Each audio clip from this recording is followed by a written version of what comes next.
nostro team Irene.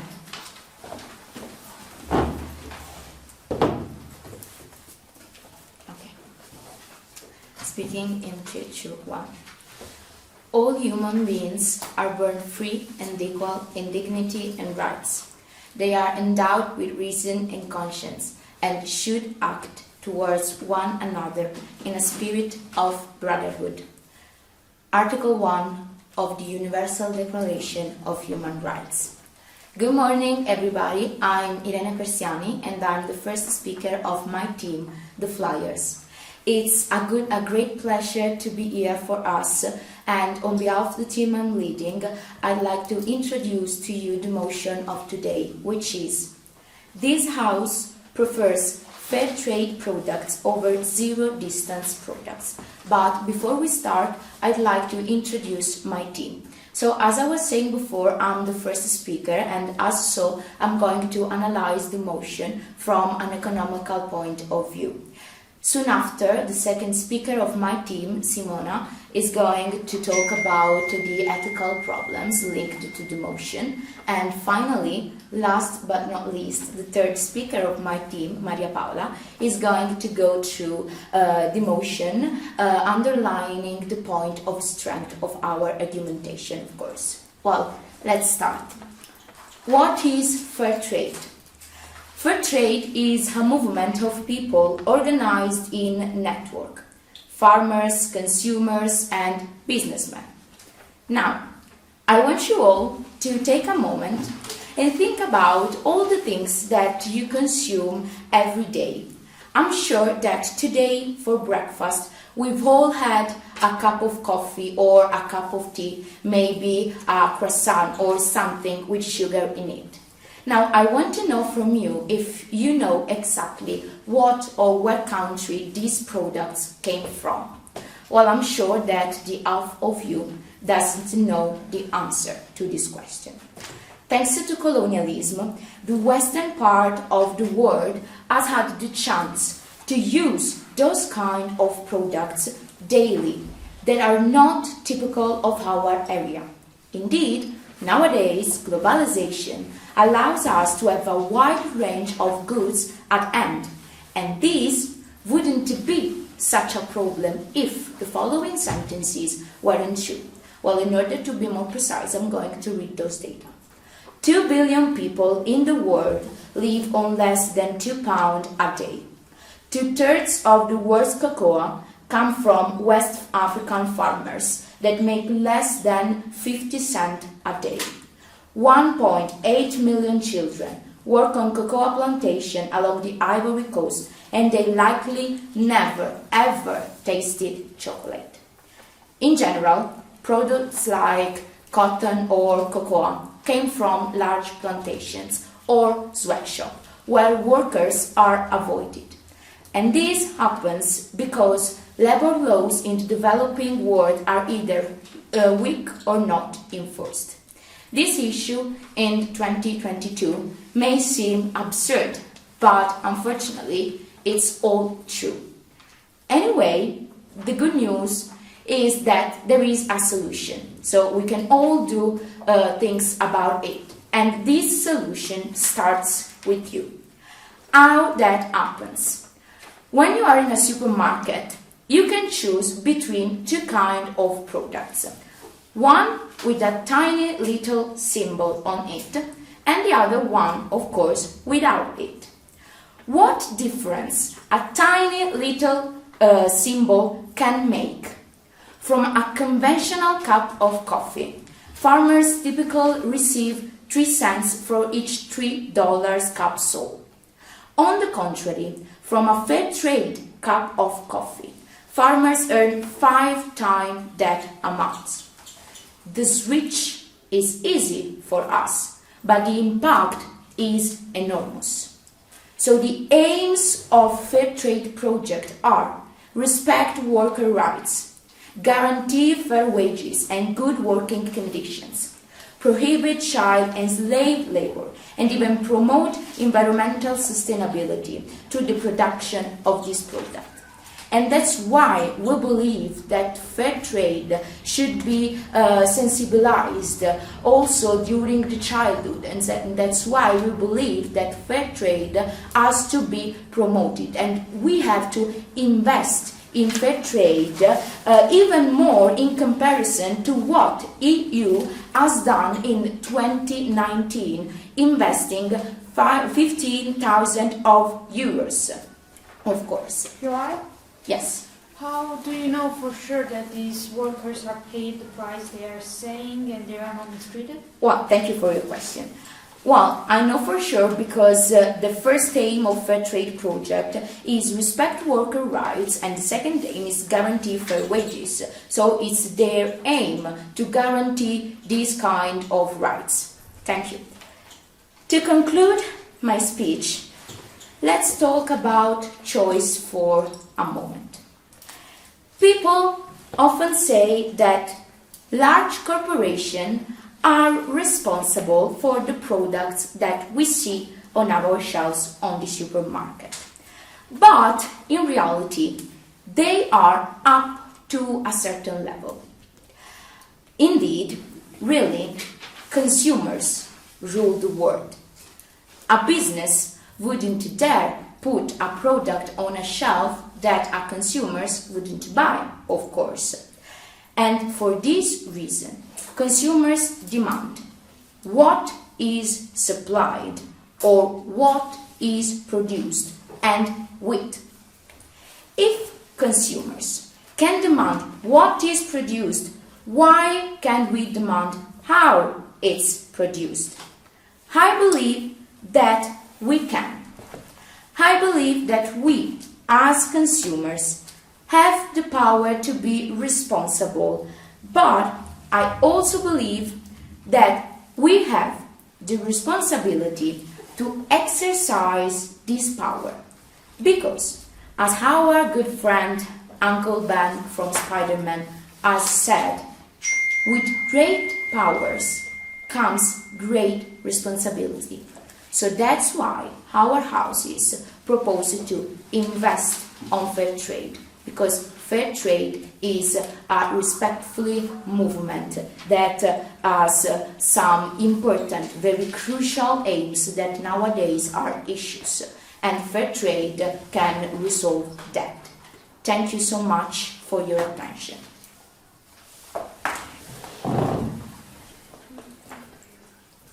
So your time is more or less 7 minutes per piece.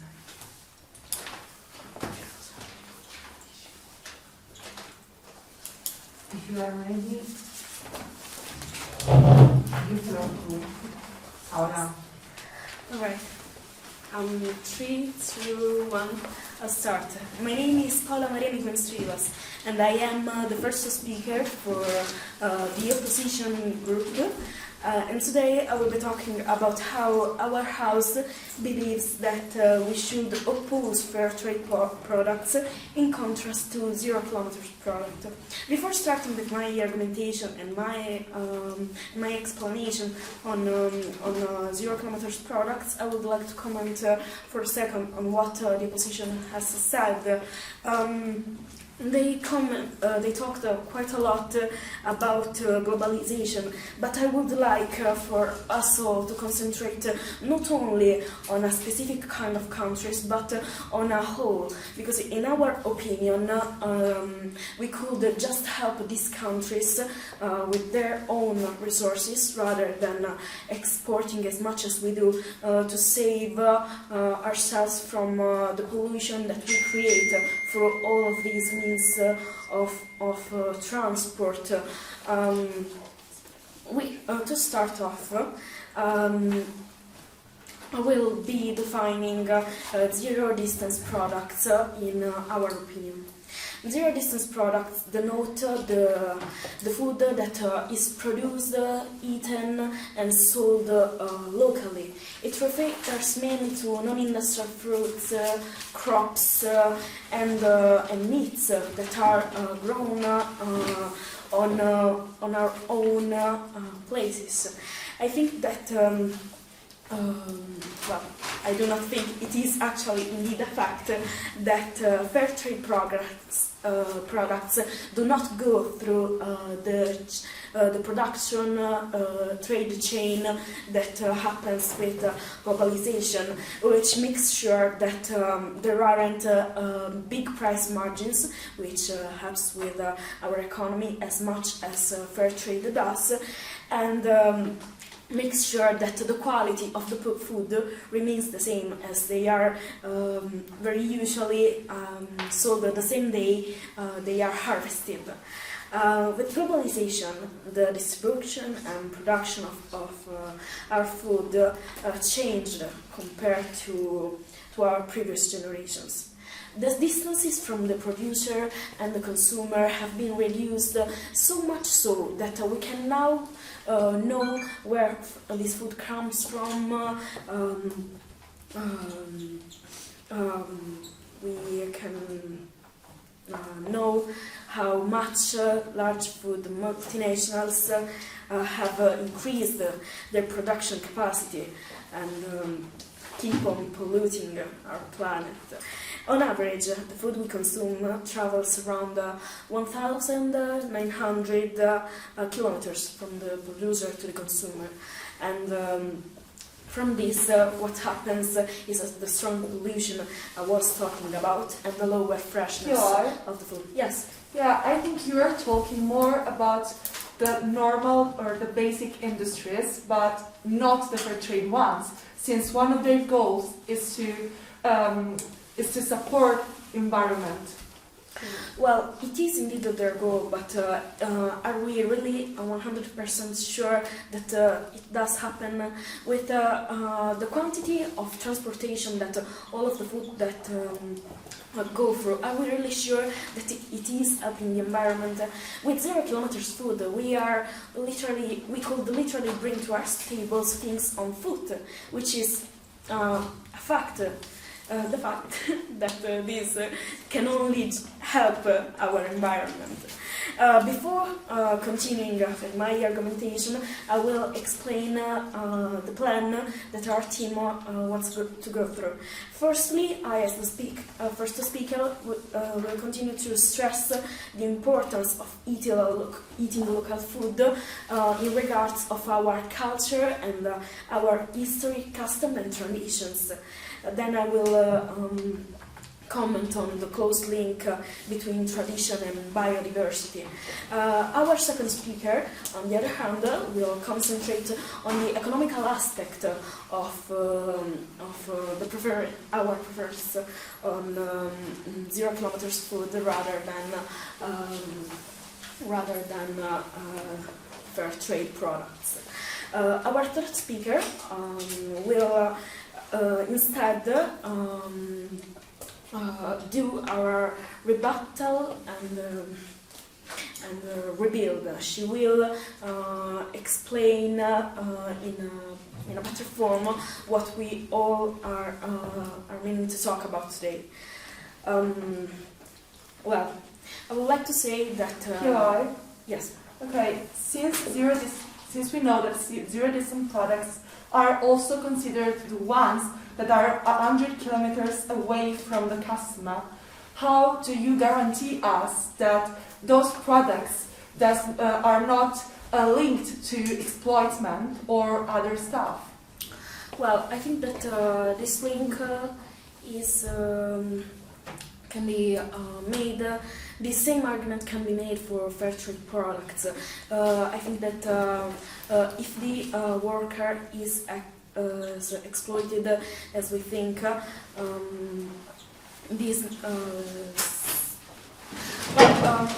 we will later on concentrate on how the workers will be saved, and this is an argument that will concern our second speaker rather than what I will be talking about.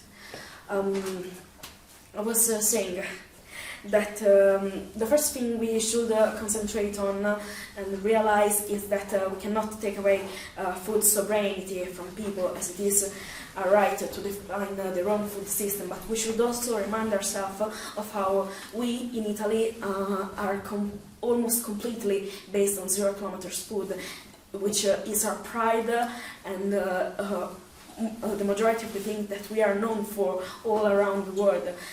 People choose us when talking about tourism. Why? Reviews them. Well, I was saying that as much as our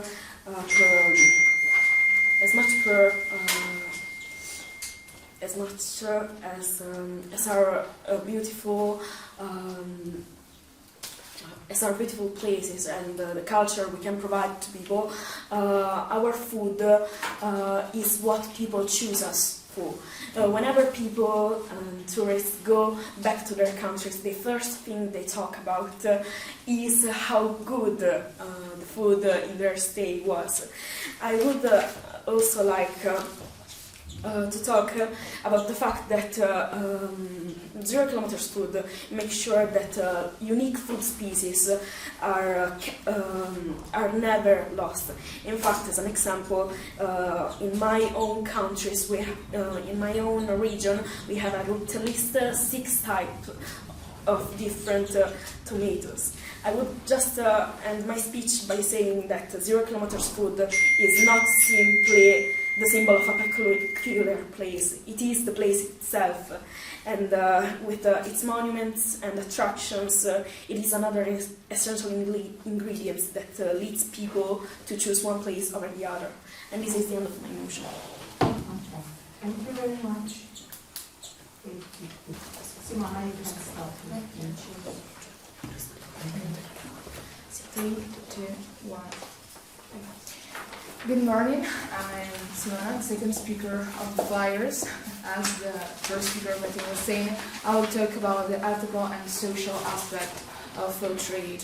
But before starting with my argumentation, I just want to refute some things that the previous speaker said. The previous speaker said that there are we have to help underdeveloped countries with their own researches rather than export products from them. But fair trade is about partnership, is about, of course, helping the underdeveloped countries using their own researches, but it's not the only thing that we can do, and it's not enough to help these countries to develop. So another way, and the most important one, is the partnership that the fair trade movement creates between these countries and the other countries all around the world.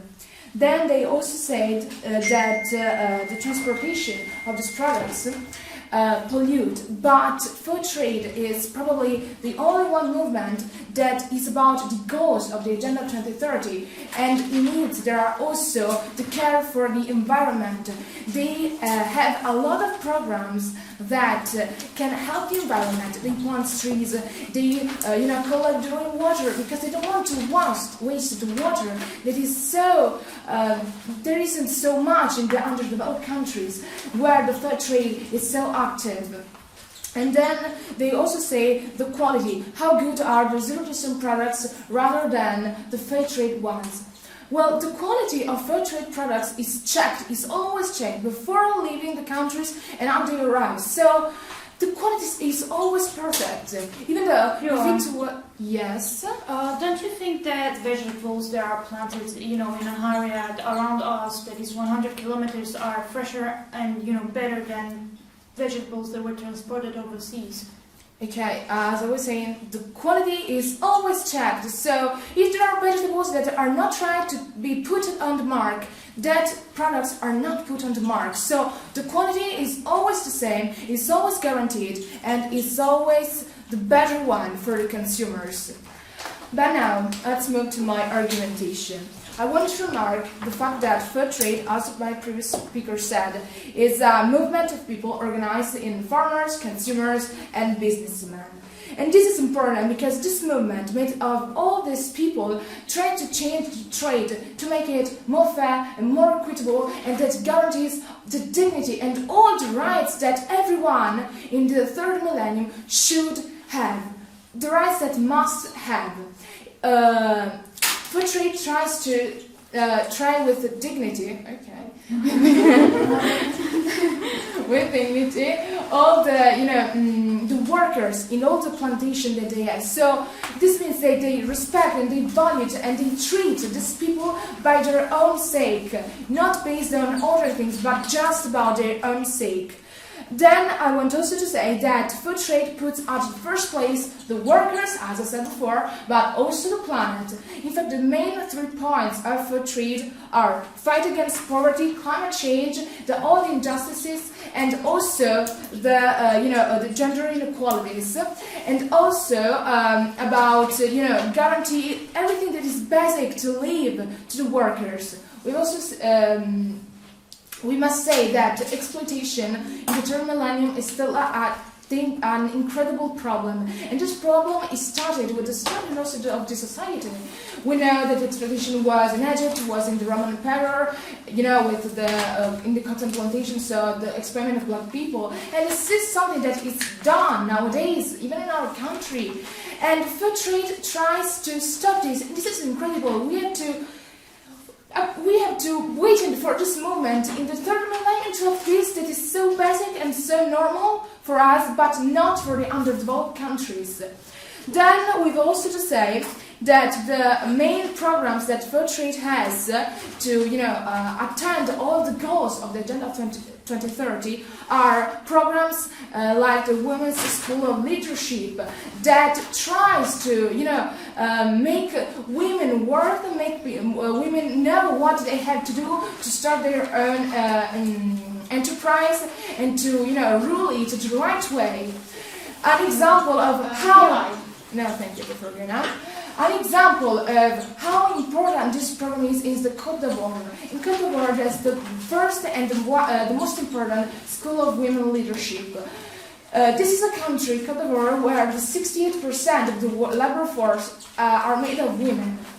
And making these women know their potential, what they can do if they stay together, or if just there's one who wants to start an enterprise, is incredible. Because these women can make incredible things, and these schools are also useful for men, because men in these countries can understand how the presence of a woman in enterprise is important, how their value and how the part that these women can do is incredible and is valuable for them. Then another important goal that they respect is eliminating child labor by creating other systems that try to protect and try to avoid this terrible plague of the third millennium. And also this, these programs work especially in Kenya or other countries where the employment of children is so high and so terrible. But food trade is so important because it's the only enterprise, it's the only movement that can guarantee help, that contain the income always the same. Even during the pandemic of COVID-19, 1.6 million farmers tried benefits from being part of this big family of trade. In fact, they donated premiums for over 50 million that they used to reinvent themselves as because of the pandemic, so the transport couldn't work so well, and also the production was affected by this, the COVID. And using this, premiums, these prizes, awards that they do, they could reinvent. They could, in Kenya, for example, farmers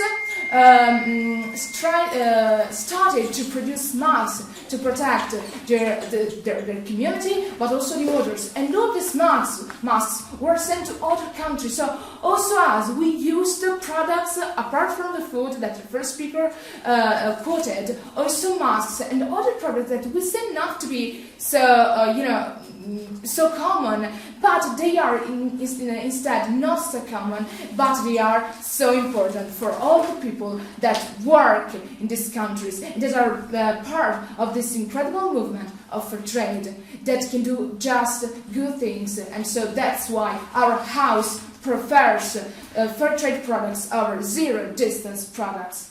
Thank you for your attention. Thank you. 7:49.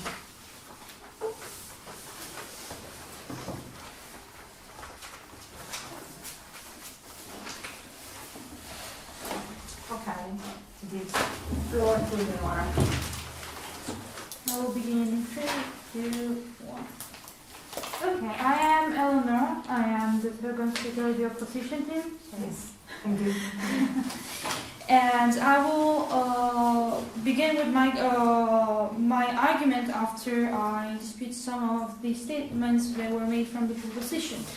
So one strong statement is that the farmers are paid, are supervised, are given, the basic human rights that for me is an utopia, because there were a lot of reports, one that is from 2015 to 16 of the Fair Trade, it's an international report that actually stated that in China and other countries that produces coffee, tea and cocoa that are actually produced in our industry, they were being paid less than 0.003 cents per hour, and they were actually mistreated. And this exploitation that, yes, was very present in the past is still present today. And unfortunately, many fair trade, companies try to mask this. And we really can't see unless we go there to see. And that is what brings to my the argument. So we know that kilometer zero products, the point is that it's a local produced product. So the consumer has a direct contact with the producer, and that is important because there is a relationship forming between the producer and the consumer directly, so the consumer can directly ask for information, one thing that you brought up. Because consumers want to know how the product was produced, when it was produced, what was the means to produce this product, and this is the point of kilometer zero products. There is a very clear interaction between the consumer and the producer. So it's very clear how it is produced, where it is produced, and what are the means of producing. And you are saying, who tells us that, kilometer zero are not exploiting people too? Well, I think that we are not, because if I go to, a producer and I see they are mistreating someone, I completely stop buying from them. And I must say that with the immigration problem in Italy, we give actually a lot of work to people that come here in Italy, and that is very important. And by this, we not only help people, we actually help our own closed economy, that we don't have to rely on countries outside of us. That is a problem right now, that we rely on countries outside of us, and we are having big problems. And if we rely on ourselves more, I'm not saying that we need to cut out other, but we do prefer kilometer zero because we know they are more reliable. And another great point I want to bring onto the table is that kilometer zero products are healthier and they are more secure. While many fair trade products may pay a lot of attention to the quality of the products that arrives, how it is conserved, and how it is kept. Yes. Okay, so there's not a label that makes us certain about zero-distance products. Also, because farmers want to sell their products, so they might lie, while fair trade is a non-profit association. Okay, so I was actually going to talk about this in the fact that we consume less plastics and cardboards. That would be that we do not have labels or stickers to put on our products. But the problem is, that is the point, because when we go to the farmer, we directly buy the product fresh from them. So we do not need labels, we don't need certifications, we see the products being produced right there. So we don't need these, these signs to tell us that it is produced, because we go there to buy it. And I don't think they are needed. And I think this is a very, the point I was bringing, that it brings less pollution. It's not only healthy for ourselves, because the product, your products from overseas may be well conserved as they should be. We are very convinced that products that are kilometer zero are very, very fresh because they are produced on the moment. Right. Yes. Okay, but you would agree with me by saying that sometimes these products are sold in local shops, okay? And so we don't have the chance to go there and see what really happens in the field. Yes, that is a great point, thank you. I was actually going to discuss this too. That would be that in Italy there's actually something that in the early 2000s took place, especially in cities that are small too, so it's very easy to go there.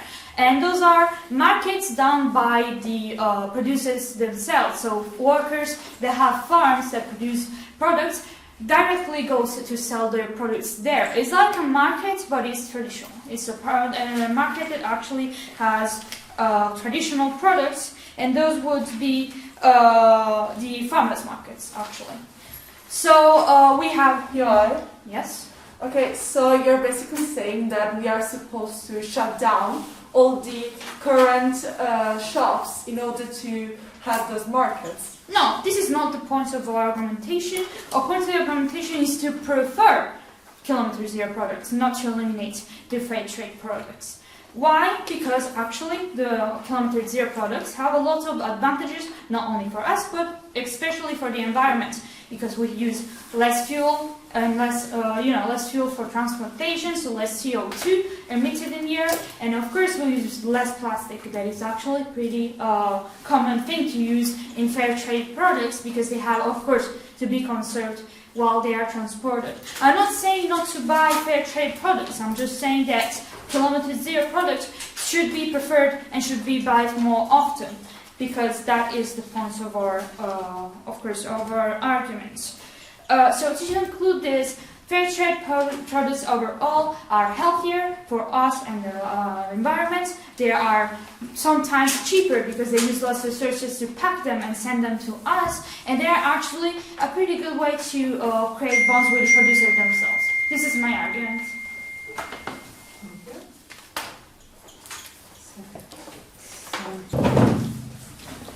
Okay, so speaking in 3, 2, 1, now.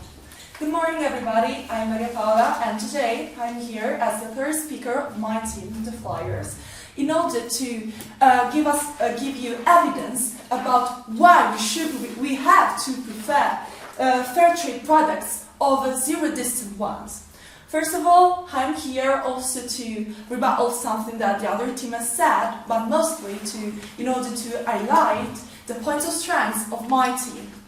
Okay, first of all, I want to highlight some of the flaws of the other house, so the opposition house, starting saying that you haven't answered me properly to the last questions, and you also misunderstood what my question was, since I wasn't comparing fair trade products to zero-distant one, but I was just wondering about where do the workers that work in local markets go after we shut down all of their shops in order to promote the local open-air markets.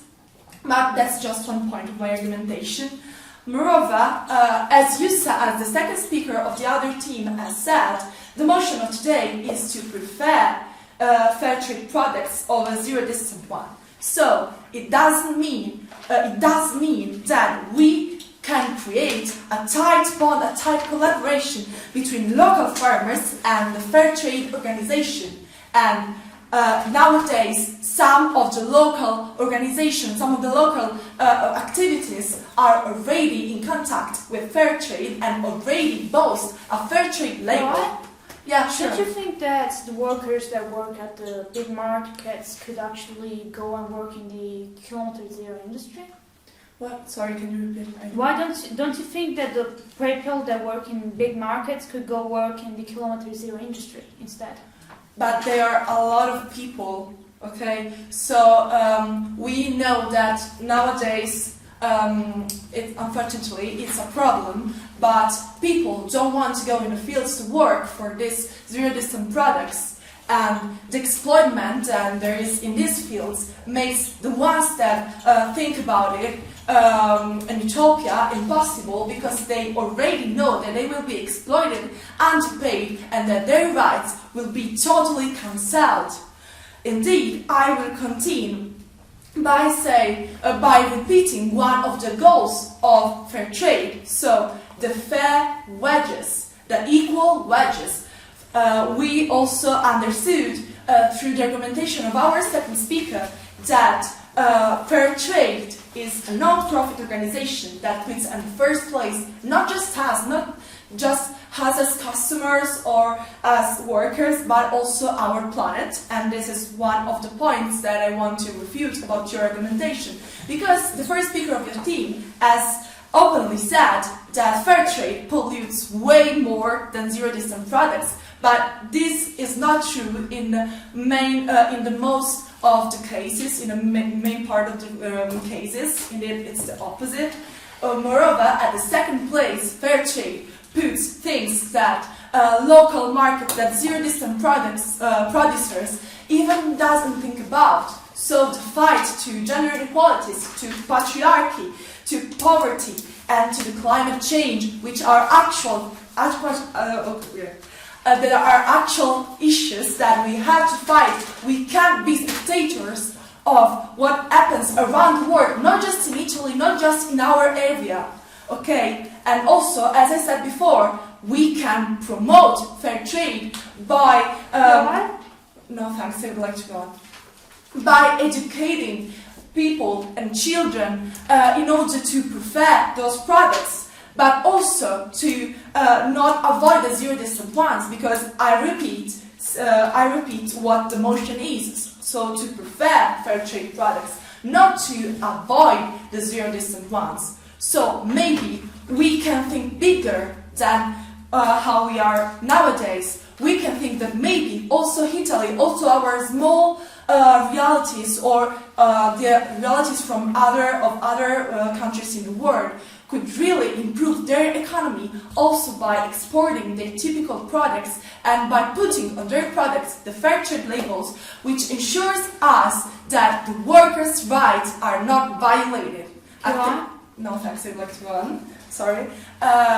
Moreover, I want also to say that there are people, there are countries that doesn't have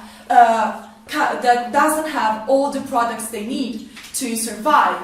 Okay, so let's think about that areas that have a dry fields. So you clearly said that we are supposed to enhance and promote our local products, but that's not in this way for everyone.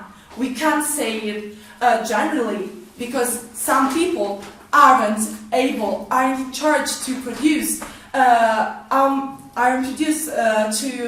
all the food that they need, all the nourishment that children need to survive, to develop, to grow up. And we also have to rebuttal. I also have to rebuttal the point of cost, because you said that zero-distance products are way cheaper. Okay, this is true right now. I can say otherwise, but let's remember what happened with technology, with the arrival of technology. At the beginning, the products cost a lot, but then when everybody started to invest in them, when the big countries started to promote the use of technology supplements and items, their cost has really exponentially decreased. And this will happen also to fair trade if we choose to prefer fair trade products and to promote fair trade products also in our country and in the other European countries, also as the Agenda 2030 wants to do.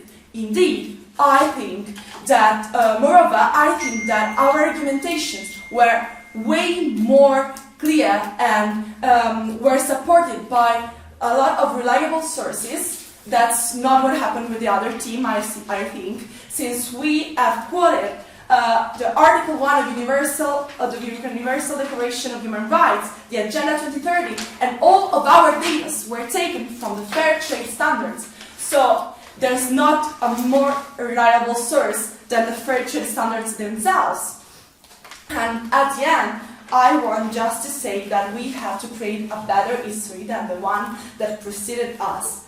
The switch, as our first speaker has said, is easy, but the impact is enormous. So, since European Union has already showed its support towards fair trade, if we really feel Italian, if we really feel as a part of Europe and as a part of a growing generation that wants to reach equality, we have to prefer a trade that gives us equality and rights as fair trade does. Thank you for your attention.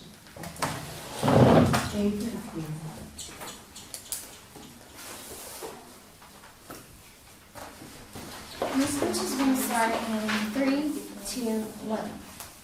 Welcome everybody, I'm Michelle and I'm the third speaker of the committee. This house, as my colleagues mentioned before, stands for Against Fair Trade Products. I'm here to demonstrate the facts regarding what my colleagues have said before and try to focus on some points that you brought up in your speeches. One of the major points that we talked about so much was the exploitment of people. You mentioned that fair trade products and fair trade movement is to avoid this type of exploitment. But actually, it even happened. And in itself, the fair trade organization actually claimed the fact that people are not paid in the right way. For instance, it has been shown, there are dozens of proof about this, the fact that women, for instance, as you mentioned before, do not have even the ability, they are not in the proper environment to even think about going to school, because there are only 5% of girls who can even manage to go to a proper, decent school environment. Sorry. Okay? Can I ask you where did you take this data? Please, here. It has been proven by the human cost of coffee and China cacao. Thank you. Okay, another PI. Okay? Okay, so our second speaker has clearly showed you that there are organizations that help women to have an education, and then when they reach a certain age, maybe 20 years, to have a job that gives them independence. So, Okay. I heard you what you said. I totally understand your point. But actually, it has been proven that the majority of women cannot even afford to go to school. So it has been only a tiny little point in a worldwide state. And so it cannot even take into consideration because it is a small, tiny little country. In the country, there are dozens, millions of people who suffer from exploitment. And fair trade products, it was not even the aim of fair trade, the fact that it was in a fair. It refers to the ex-colonies' kind of sympathy towards these countries. In reference to that. In fact, all the customers, the majority of customers from EU, for instance, and it's been mentioned that fair trade point of reference is Germany, so it is an EU government, actually are told a whole different stories for a sort of charity, for a public audience. For instance, like there is an exhibition by Oxford, which is another point referring to the fair trade is one small minority representing from fair trade. And it has been shown the fact that customers are not aware of the real conditions. So it has been told a whole different stories, and people are not even aware of what's behind fair trade. I mean, maybe the aim is good, there is good intention, we cannot lie about that. But in reality, the whole thing is wholly different because of that. Because there is no evidence that is every single country there is not exploitment, especially with children. Children are so much easier to manipulate when it comes to work. And do you think that in the local field, in the local market, the situation is much better? The displacement problem interferes with several conditions. So we cannot say that every single condition in these 0 kilometer products are comfortable. The thing is, the fact is that 0 kilometer products, there is a whole different story when it comes to trading them. For instance, one of the major points that my colleagues talk about was the fact that another point that you even brought up was the fact that people do not want to go to work in fields because one of my introduced suggestion was, why don't people that work in fair trade go to 0 kilometers conditions? But the thing is, if nobody wanted to go to the fields to gain the products directly from the soil, we wouldn't even be talking about the products itself, because nobody would even get it. Another point that I would like to enlighten and to reinforce that one of my colleagues has mentioned before was the importance of the cultural aspect. In fact, in Spain, 70% of people actually prefer 0 millimeters products, and that can actually confirm the fact that the people prefers that choice. They feel safer, because even pollution is a problem. The product itself can even be polluted. Okay. Or maybe those people are not educated and don't know what fair trade really is. The thing is, we cannot suppose that everyone knows everything, of course, but we cannot suppose that nobody knows nothing. So the thing is, these people, the majority, especially for instance, the large example is South Italy. The majority of people growing think about their own culture. In fact, there are dozens of people who decide to harvest their own products, and that is a clear example of 0 kilometer products. I myself tend to spend more time in the fields to get my fair products because I feel safer, and I'm guaranteed, sure, is my confirmation is of it. And so there is a cultural attack that cannot be ignored. So because of that, there is the end of my speech. Thank you. 5 minutes 57. Yeah, we'll begin 3, 2, 1. Okay, before I begin, I want to thank you for the proposition, for the arguments you brought on the table, and I want to bring our reply to this debate. So, we as a team, we strongly believe that the other team failed to demonstrate that fair trade is preventing economical poverty and, of course, inequality and exploitation, because as we showed in the debate, we demonstrated that it is easier to prevent exploitation on 0 kilometers products than something that is, of course, overseas. And I want to bring all, of course, the points we debated on. We firstly debated on, of course, exploitation. We talked about how actually on 0 kilometers products it is easier to prevent such things. And then we talked about how, of course, pollution is less when we have 0 kilometers products. And that is, of course, we talk about how no transport, less transport, and closer products are actually better and preferable. And we actually said that, of course, those workers that first worked at markets that involve fair trade products that wouldn't anyway be shut down, they would just have less clients. They would actually very well profit from 0 kilometers products as well, as they are a big part of our country too. And in fact, we want to actually point out we have proved that fair trade is not so fair as it appears. Because there's a lot of bad working conditions and lack, of course, of investments in the benefits of workers, and there's actually a lack of control over what happens overseas, and many of these industries have shown to mask a lot of these situations.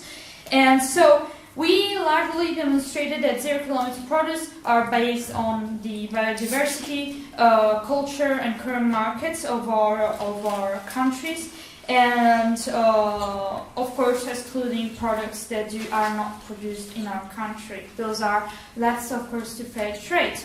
But of course, the only possible conclusion, according to our arguments, is that there needs to be a higher promotion of local markets, because we can realize a sustainable economy with them, and that does not reduce the globalization. And we are, of course, aware that there could be made progress in fair trade. Although it's, of course, we have to wait a long way for that, and even if we do make progress, we strongly think the zero-kilometer products are always a preferable option. And of course, I think that overall, for our environment, as we already stated many times in these debates, we always think that fair trade pollutes a lot more than 0 kilometers does. And this is our argument. Thank you for listening. Okay, thank you.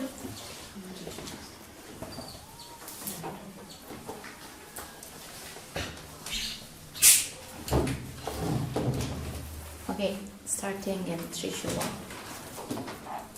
So before I start, I would like to say that this was an interesting debate. It was very helpful, I think, for both of us. So thank you.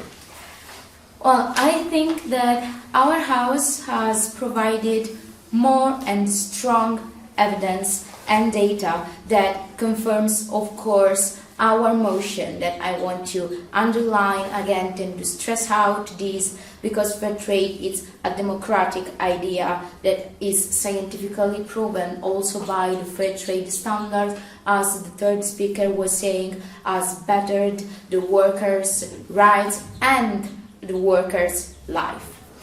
I also think that we were more precise and particular on what we wanted to support, because our argumentation was very clear and was again supported with proven data such as the Agenda 2030 and the fair trade standards. Well, I also want to say that the opposition team hasn't answered properly to some of our questions, in particular to what the third speaker has asked, and I think that they have misunderstood some of our questions. Well, let's talk about also the point of clash of today, that were exploitment, of course, the pollution, and the education. This last point is extremely important because they don't believe that education is necessary, but instead that's insane, and it is necessary. We have to sensibilize since the childhood to this topic, of course. It is extremely important. Moreover, I would like to stress the fact that we would also propose a collaboration between local farmers and the fair trade, because our first quote said we should act towards one another in a spirit of brotherhood, and that's the Article 1 of the Universal Declaration of Human Rights. Also, your hesitation in answering one of our POIs means that maybe you even don't believe in what you are saying. So, in a way, you prefer also fair trade product. I want to finish this reply by remark once again the motion of the House, which is this House prefers zero distance products over prefers fair trade products over zero distance products, and we have showed you the evidence. We have showed you how this has been done, and you should prefer fair trade too, because it's the better choice, and this change can start with you. The solutions, as I was saying during my speech, has to start with you, with us, and it's necessary. It has to be done right now, immediately. So we all should prefer fair trade products over the zero distance one, because it is the best choice that we can all do. Thank you for your attention. Thank you.